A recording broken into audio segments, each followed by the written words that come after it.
ಮನೆ ಮುಂದೆ ನಿಲ್ಲಿಸಿದ ವಾಹನಗಳ ಮೇಲೆ ಮರ ಬಿದ್ದಿದೆ. ಪರಿಣಾಮ ಇನೋವಾ ಕಾಸ್ಟ್ಲಿ ಕಾರು, 2 ಬೈಕ್ಗಳು ಕೂಡ ಜಖಂ ಆಗಿದೆ.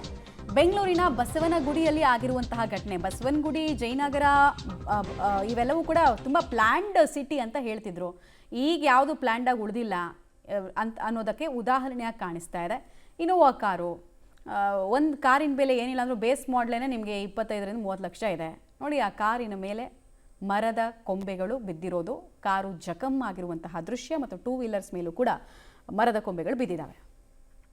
ಡೀಟೇಲ್ಸ್ ಕೊಡ್ತಾರೆ ಉಮೇಶ್. ಬಸವನಗುಡಿಯ ಯಾವ ಏರಿಯಾದಲ್ಲಿ ಆಗಿರುವಂತಹ ಘಟನೆ, ಬಿದ್ದಿರುವಂತಹ ಮರವನ್ನು ತೆರವುಗೊಳಿಸುವಂತಹ ಕೆಲಸ ಯಾವ ರೀತಿ ಆಗ್ತಾ ಇದೆ? ಸ್ಟಾರ್ಟ್ ಆಗಿದೆಯಾ ಅಥವಾ ಇನ್ನೂ ಇಲ್ವಾ? ಟೋಟಲ್ ಆಗಿ ಎಷ್ಟು ಲಾಸ್ ಆಗಿದೆ ಒಂದು ಮರ ಬಿದ್ದ ಪರಿಣಾಮ? ಮಮತಾ, ಈಗಷ್ಟೇ GBA ಅಧಿಕಾರಿಗಳು ಸ್ಥಳಕ್ಕೆ ಬಂದು ಆ ಮರಗಳನ್ನು ತೆರವು ಮಾಡುವಂಥ ಕೆಲಸ ಮಾಡ್ತಾ ಇರುವಂಥದ್ದು. ನಾನೀಗ ಬಸವನಗುಡಿಯ ಏನು ಸರ್ಕಲ್ ಏನಿದೆ, ಈ ಸರ್ಕಲ್ನಲ್ಲಿ ನಿಂತಿರುವಂಥ ಇನೋವಾ ಕಾರಿನ ಮೇಲೆ ಬೃಹತ್ ಗಾತ್ರದ ಮರದ ಕೊಂಬೆ ಬಿದ್ದಿದೆ. ಬಿದ್ದ ಪರಿಣಾಮವಾಗಿ ಇನೋವಾ ಕಾರು ಸಂಪೂರ್ಣವಾಗಿ ಜಖಂ ಆಗಿರುವಂಥದ್ದು. ಜಖಂ ಆದ ನಂತರದಲ್ಲಿ ಪಕ್ಕದಲ್ಲೇ 2 ಬೈಕ್ಗಳು ನಿಂತಿದ್ದಾವೆ. ಆ ಬೈಕ್ಗಳ ಮೇಲೂ ಕೂಡ ಮರ ಬಿದ್ದಿದೆ. ಅವು ಕೂಡ ಏನು ಜಖಂ ಆಗಿರುವಂಥದ್ದು. ಈಗ ಅವನ್ನ ತೆರವು ಮಾಡುವಂಥ ಕೆಲಸವನ್ನು ಕೂಡ GBA ಅಧಿಕಾರಿಗಳು ಮಾಡ್ತಾ ಇದ್ದಾರೆ.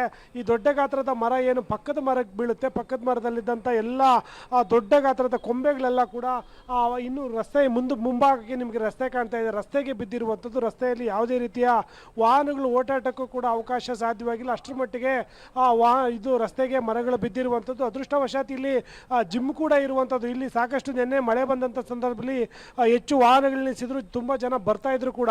ಆ ಸಂದರ್ಭದಲ್ಲಿ ಮರ ಬಿದ್ದಿರುವಂಥದ್ದು. ಆದರೆ ಯಾರಿಗೂ ಕೂಡ ಜೀವಹಾನಿ ಆಗಿಲ್ಲ. ಅದೇ ಅದೃಷ್ಟವಶ ಅಂತ ಹೇಳ್ಬೋದು. ಯಾಕೆಂದರೆ ಪಕ್ಕದ ರಸ್ತೆ ಏನಿದೆ, ಆ ರಸ್ತೆಯಲ್ಲಿ ಹೆಚ್ಚಿನ ವಾಹನಗಳು ಓಡಾಡ್ತವೆ. ಆ ವಾಹನಗಳ ಮೇಲೆ ಬಿದ್ದಿದ್ರೆ ದೊಡ್ಡ ಮಟ್ಟದಲ್ಲಿ ಅವಘಡ ಸಂಭವಿಸ್ತಾ ಇತ್ತು. ನೀವು ನೋಡಿ, ಇಡೀ ರಸ್ತೆಯಲ್ಲೆಲ್ಲ ಕೂಡ ಬರೀ ಮರಗಳೇ ತುಂಬಿರುವಂಥದ್ದು. ಬರೀ ಇದೊಂದೇ ರಸ್ತೆ ಅಲ್ಲ, ನಗರದ ಯಾವುದೇ ರಸ್ತೆಗೆ ಹೋದರೂ ಕೂಡ ಪ್ರತಿ ರಸ್ತೆಯಲ್ಲೂ ಕೂಡ ಮರಗಳು ರಸ್ತೆಗೆ ಬಿದ್ದಿರುವಂಥದ್ದು ನಮಗೆ ಕಾಣಿಸ್ತಾ ಇದೆ. ಅಂತ ದೊಡ್ಡ ಮಟ್ಟದಲ್ಲಿ ನಿನ್ನೆ ಮಳೆ ಮತ್ತು ಗಾಳಿ ಬೀಸಿದ ಪರಿಣಾಮವಾಗಿ ಅವಘಡಗಳು ಸಂಭವಿಸಿರುವಂಥದ್ದು. ನಿಜಕ್ಕೂ GBA ಅಧಿಕಾರಿಗಳು ಈ ಬಗ್ಗೆ ಗಮನ ಹರಿಸಲೇಬೇಕಿತ್ತು. ಯಾಕೆಂತಂದರೆ ಮೊದಲ ಮಳೆಗೆ ಈ ಮಟ್ಟದ ಅವಾಂತರ ಆದರೆ ಇನ್ನೂ ಮಳೆ ಶುರುವಾಗುವ ಹಂತದಲ್ಲಿರುವಂಥದ್ದು. ಇನ್ನು ಮಳೆ ಶುರುವಾದರೆ ಬೇರೆ ಎಲ್ಲ ಯಾವ ಸಮಸ್ಯೆಗಳಾಗ್ಬೋದು ಅನ್ನೋದು ಊಹೆ ಮಾಡ್ಕೋಬೋದು. ಸದ್ಯಕ್ಕೆ ಮರಗಳನ್ನು ತೆರವು ಮಾಡುವಂಥ ಕೆಲಸವನ್ನು ಮಾಡ್ತಾ ಇರುವಂಥದ್ದು. ನಗರದ ಪ್ರತಿಷ್ಠಿತ ಏರಿಯಾಗಳಲ್ಲೇ ದೊಡ್ಡ ದೊಡ್ಡ ಮರಗಳು ಕೂಡ ಬಿದ್ದೀಗ ಅವಾಂತರಗಳು ಸೃಷ್ಟಿಯಾಗಿರುವಂಥದ್ದು. ಮಮತಾ, ರೈಟ್, ಧನ್ಯವಾದ ತಮ್ಮೆಲ್ಲ ಮಾಹಿತಿಗಾಗಿ. ಮರ ಏನಕ್ಕೆ ಬೀಳುತ್ತೆ ಅನ್ನೋ ಪ್ರಶ್ನೆಗೆ, ಒಂದು ಅತಿಯಾದ ಡಾಂಬರೀಕರಣ, ಮರದ ಸುತ್ತಮುತ್ತ ಬೇರುಗಳನ್ನೆಲ್ಲ ನಾಶ ಮಾಡಿ ಹಾಕ್ಬಿಡ್ತಾರೆ. ಎರಡನೇದು ಬೇಕಾಬಿಟ್ಟಿಯಾಗಿ ರಂಬೆಗಳನ್ನು ಕತ್ತರಿಸೋ ಕೆಲಸ ಮಾಡ್ತಾರೆ. ಮರದ ತೂಕದಲ್ಲಿ ಬ್ಯಾಲೆನ್ಸ್ ತಪ್ಪುತ್ತೆ. ಹೀಗಾಗಿ ಒಂದು ಗಾಳಿ, ಒಂದು ನೆಪ ಅಷ್ಟೇ. ಮರ ಚೆನ್ನಾಗಿ ಕಾಣಿಸೋ ಮರ ಕೂಡ ಬೀಳುತ್ತೆ ನೋಡಿ.